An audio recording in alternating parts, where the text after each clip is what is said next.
Hi there, I hope you're all doing good. Now I'm recording this video almost after 4 months. Now that's because I was in India on a short vacation for 3 weeks, which got translated into 3.5 months. Thanks to the flight ban in UAE.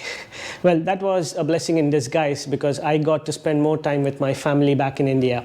So in a way it was good. Anyway, I'm back and I'm back with some accessories for my motorcycle, Royal Enfield Continental GT. I'm sitting on the floor, never mind. We guys who ride Royal Enfield are usually down to earth. So let me show you the accessories. First off, I bought these pair of Mudbound boots. You can check them on the Royal Enfield website under Lifestyle Apparel. Click on shoes and you can find them for INR 4,400. Really nice leather quality and very comfortable. Next, I got this single seat with its color matching cowl. I have fixed the cowl already. The cost of the seat on their website shows 3,300, but I paid 3,400. And the cowl shows 2,650, but I paid 3,050. I picked them up directly from the store, so there was some price difference. I'm not sure why. And on the other side of the seat, there is the Royal Enfield Touring branding, and the stitching looks really good. I'm hoping that the comfort of riding with this would be equally good. I also bought these Stalwart Gloves in black and brown color combination. They're made up of leather and polyester. They provide good grip and protection. You can again find them on the website under riding gear. Click on gloves, scroll down a bit and you should see them for 3,752. I really like the branding on the knuckles. Looks really neat. Up next, I bought this Escapade thin stripe helmet, which is matte black and has this really cool gray stripes across the helmet, which matches the Continental GT in Dr. Mayhem color combination. I got this again for 3,300, as you can see on the website, and it has this aerodynamic design, which looks really cool. So the other thing that I bought was the bobbin kit for 850 rupees, as you can see. Now this will be required if you want to fix a paddock stand to your motorcycle, because the GT does not come with a center stand and it gets really difficult to clean the chain and lubricate it. So that's the paddock stand that I bought on Amazon. This is from Pitstop.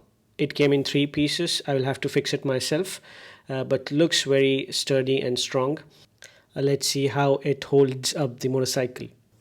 So this I got for 3,999 when I ordered on Amazon, and I think that's the best you can get, so just go for it. To do the actual job of cleaning the chain, I got this pair of Motul chain lube and chain cleaner. You should get some good deal if you order it as a pair, along with the nice brush that helps in cleaning. So let me quickly fix it up and take you to the motorcycle. By the way, I have shared the links of all these products in the description below, so have a look. But before that, you can see my t-shirt as well. This has the same print of my Continental GT, and even at the back, I'll show you later in the pictures. Excellent print, excellent quality. I'm really happy with the t-shirt. This also I ordered online. You can customize it the way you want. Even on the sides, I selected the branding and the styling that I wanted. So it's pretty nice. I think Royal Enfield is going really far in customization and in their merchandise. Before I take you to the motorcycle, something bad happened while I was in India. I made a mistake of not covering the motorcycle, because of which obviously there was a lot of dust formation. But some evil person or an evil kid, or possibly an evil cat, scratched the entire tank, and trust me, it was like as if my heart was scratched. When I came back, I looked at the motorcycle. I could not sleep that night. So the next day itself, I got it fixed, but before that, let's see how the motorcycle actually looked.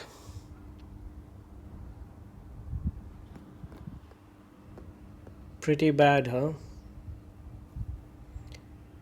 I kind of feel that it was the evil cat, because if you look at the scratches, they're kind of deep, and cats do have really sharp claws. So yeah, maybe it's the cat. So I took it to a service center, and this man did some pretty good job. After I got all the scratches removed, I learned from my mistake, and so now it always stands covered. So let me quickly show you all the accessories that I got.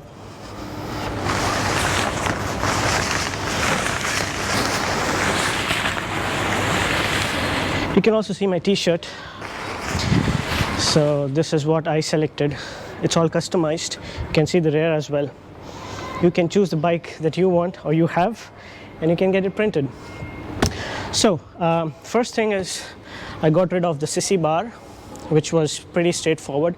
I didn't take it to a service center. I just had to get rid of the bolts. And after that, I got rid of the mud guards as well, rear as well as in the front. This was pretty straightforward, and it was very easy. I just had to remove these screws and pull it off.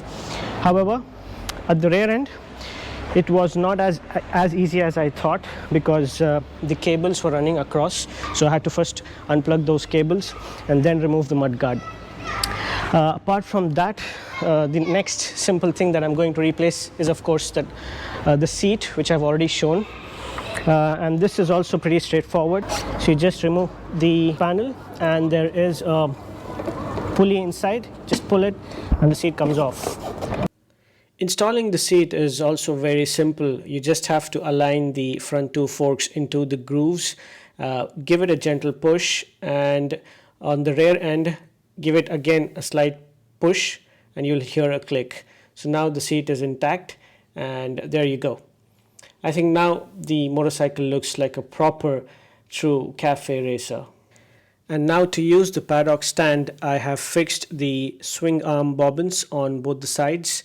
They look and feel very strong. I'm kind of confident that they will be able to lift the motorcycle up with the Paddock stand. So let's try it out.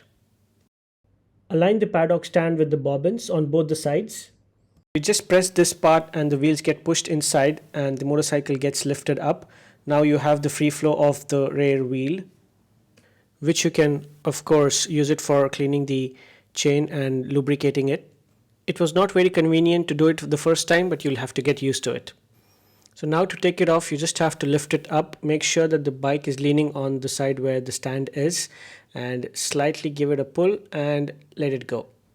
That's all I wanted to show. I hope you liked the video. Do share your comments, and I will see you in the next one.